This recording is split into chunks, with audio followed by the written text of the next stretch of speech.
গরুচোর সন্দেহে গণপিটুনি, গণপিটুনিতে মৃত্যু এক ব্যক্তির। গরুচোর সন্দেহে গণপিটুনিতে মৃত্যু হলো এক ব্যক্তির। ঘটনাটি ঘটেছে পূর্ব বর্ধমানের মেমারির মেরুয়া গ্রামে। গ্রামবাসীরা জানিয়েছেন, গ্রামে কয়েক মাস ধরে গরু চুরির ঘটনা ঘটছে প্রতিনিয়ত।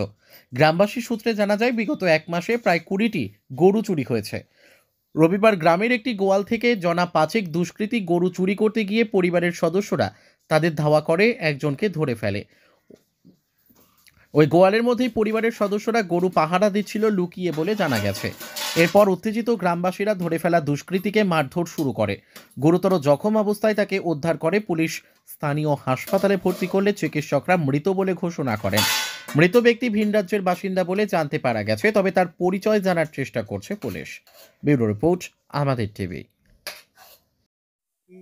কালকে কি হয়েছিল? ও রাত্রে গরু চুরি করতে এসছে, ও ধরা পড়ে গেছে। আগে এরকম চুরি হতো? একদম বলবো, আমাদের গাঁ থেকে মনে হয় 25-30টা গরু গেছে এই করে। এই এক সপ্তাহ আগে দিয়ে গেছে কটা। কোনখান থেকে গরুটা চুরি করতে ওই এসেছিল? ও পাড়া, ও মধ্যপাড়ার থেকে রাস্তার ধারে। মানে এই গ্রাম থেকে আগেও প্রায় আগে 20-25টা হয়েছে। আজ 2 মাসের ভিতরে 20-25টা গরু চুরি হয়েছে। এইখানটা পুলিশ ঘিরে রেখেছে কি জানো?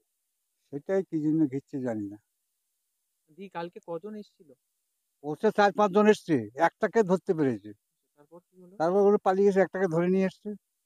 ধরে এসে গ্রামের সব লোক ধরে মারধর করেছে, মেরেছে প্রচুর।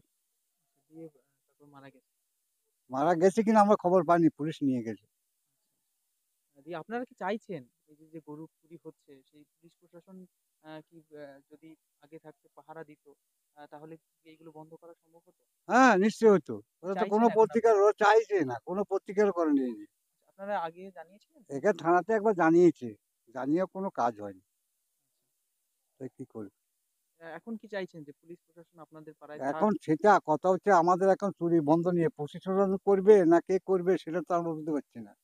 আমাদের এখন নিরাপত্তার দরকার। ধরা পড়েছে ওর নাম ঠিকানা জানা গেছে? না না, কিছু জানা, কিচ্ছু বলেনি। কত রাত্রি চুরি করতে এসেছিল, কটার সময়? ও 2টোর সময়। এটা কোন গ্রামের নামটা কি? মেরুয়া।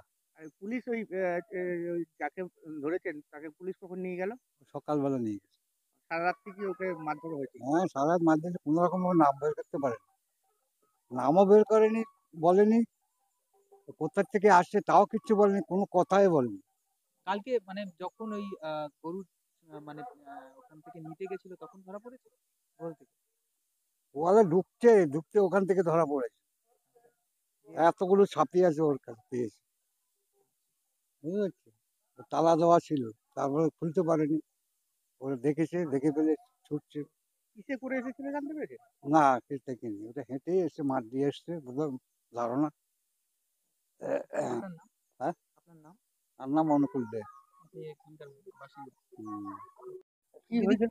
কি হয়েছিল, কি জানতে পারছেন? বলছি আজকে 1 বছর ধরে আমাদের এখানে গরু চুরি হচ্ছে এই পাড়া। ধরতে পারছিল না। যার গরু চুরি হয়েছে, যার আগের সপ্তাহে ওর ভাইয়ের 2টো গরু চুরি হয়েছে। তার জন্য ওনারা গরু ওই গরুর গোয়ালে শুয়েছিল। শুয়ে কালকে যেই ঢুকেছে, সেই গরু খুলতে গেছে, সেই আমার জামাইবাবু ভাই সম্পর্কে উনি ধরেছেন। ধরে চোরকে মেরেছেন। তার পাড়ার সবাইকে ডেকেছেন, পাড়ারও সবাই মেরেছেন। মেরে এখন কেউ বলছে মরে গেছে, কেউ বলছে বেঁচে আছে, বুঝতে পারছি না। অনেক গরু চুরি হয়েছে। পুলিশ এসে নিয়ে হ্যাঁ, পুলিশ এসে তুলে নিয়ে গেছে। প্রায় এই আমাদের পাড়া থেকে বোধহয় 20-30 লাখ টাকার গরু চুরি করেছে। কজন ছিল? 4 জন। কজন ধরা পড়েছে? 1 জন। আর 3 জন আর পালিয়ে 3 জন পালিয়ে গেছে। কিসে করে এসেছিল? মোটর সাইকেলে মনে হয়। আচ্ছা। মোটর সাইকেলে করে এসেছিল ওরা। গরু নিয়ে এদিকে মোটর সাইকেলে এসেছিল, মনে হয় হাতি গাড়িও নিয়ে এসেছিল।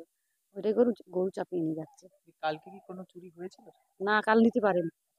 কাল নিতে পারেনি, ধরা পড়ে গেছে, নিতে পারেনি। কোন সময় ধরেছে? যখন রাত 2টোর সময়। ছিল? হ্যাঁ, গরুর গোয়ালে একজন শুয়েছিল ধরার জন্য। আর পাহারা দিচ্ছিল 4-5 জন পাড়াতে। সবাই ডাকে জড়ো করে ওকে ধরেছে। আর ওনার বাড়ি কোথায় কিছু জানা গেছে? বলেছে মেমারিতে, কিন্তু অ্যাকচুয়ালি ওর মেমারিতে বাড়ি নয়। উনি বলেছেন আমার মেমারিতে বাড়ি। কাদের বাড়ি থেকে গরু চুরি হচ্ছিল কালকে? অর্চনা মাঝি, মনে হয় অর্চনা মাঝি। এটা কোন গ্রাম? এটা মেরুয়া আমাদপুর পঞ্চায়েত, মেমারি থানা। কি নাম আপনার? আমার নামও বলতে হবে? ধর আমাকে ধরে নিয়ে গেলে মুশকিল আছে। বুলবুল চ্যাটার্জি।